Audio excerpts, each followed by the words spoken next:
There's no such thing as a dragon. By Jack Kent.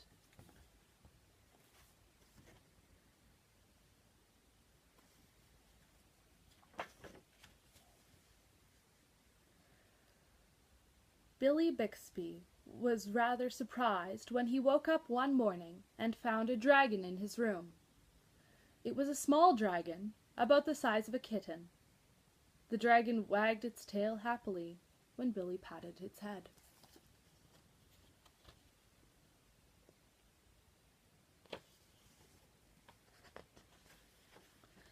Billy went downstairs to tell his mother. "There's no such thing as a dragon," said Billy's mother, and she said it like she meant it. Billy went back to his room and began to dress. The dragon came close to Billy and wagged its tail. But Billy didn't pat it. If there's no such thing as something, then it's silly to pat it on its head. Can you see his mother?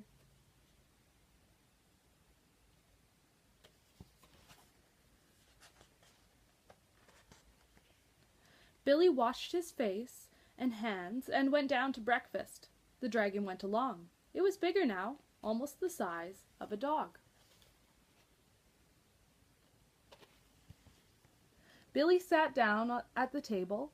The dragon sat down on the table. This sort of thing was not usually permitted, but there wasn't much Billy's mother could do about it. She already said there's no such thing as a dragon, and if there's no such thing, you can't tell it to get down off the table.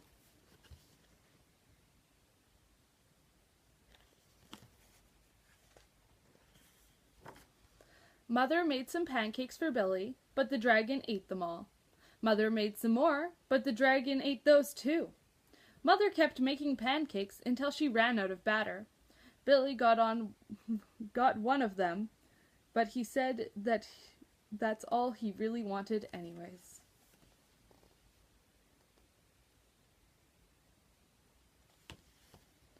Billy went upstairs to brush his teeth. Mother started clearing the table. The dragon was quite as big as Mother by the time he made himself comfortable on the hall rug and went to sleep.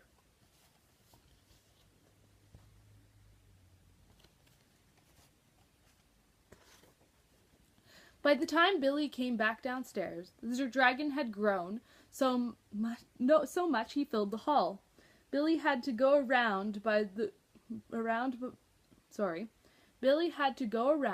way of the living room to get where his mother was. "I didn't know that dragons grew so fast," said Billy. "There's no such thing as a dragon," said Billy's mother firmly. Cleaning the downstairs took Mother all morning, what with the dragon in the way and having to climb out of the windows to get from room to room.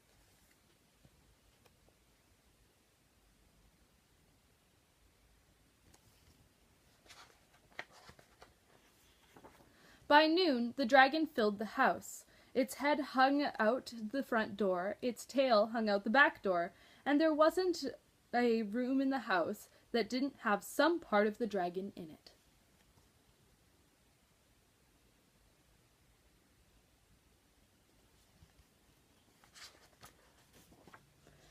When the dragon awoke from his nap, he was hungry. A bakery truck went by. The smell of fresh bread was more than the dragon could resist. The dragon ran down the street after the bakery truck. The house went along, of course, like a shell on a snail.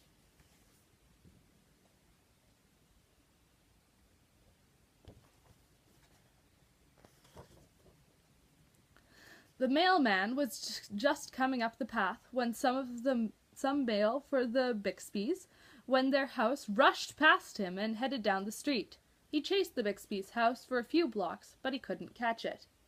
When Mr. Bixby came home for lunch, the first thing he noticed was that the house was gone.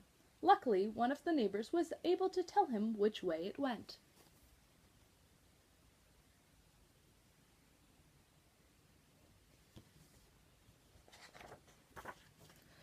Mr. Bixby got in his car and went looking for the house. He studied all the houses as he drove along. Finally, he saw one that looked familiar. Billy and Mrs. Bixby were waving from an upstairs window.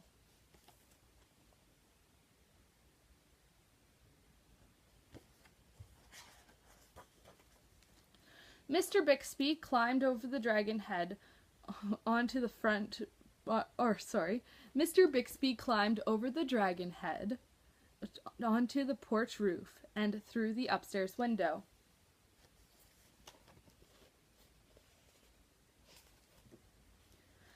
"How did this happen?" Mr. Bixby asked.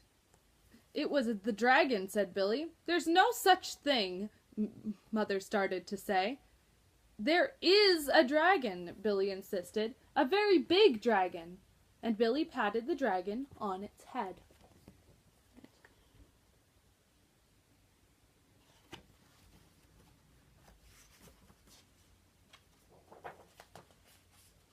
The dragon wagged its tail happily, and then, even faster than it had grown, the dragon started getting smaller.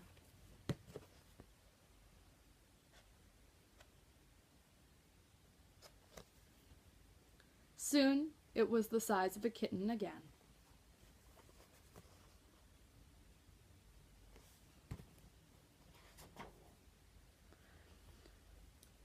"I don't mind dragons this size," said Mother.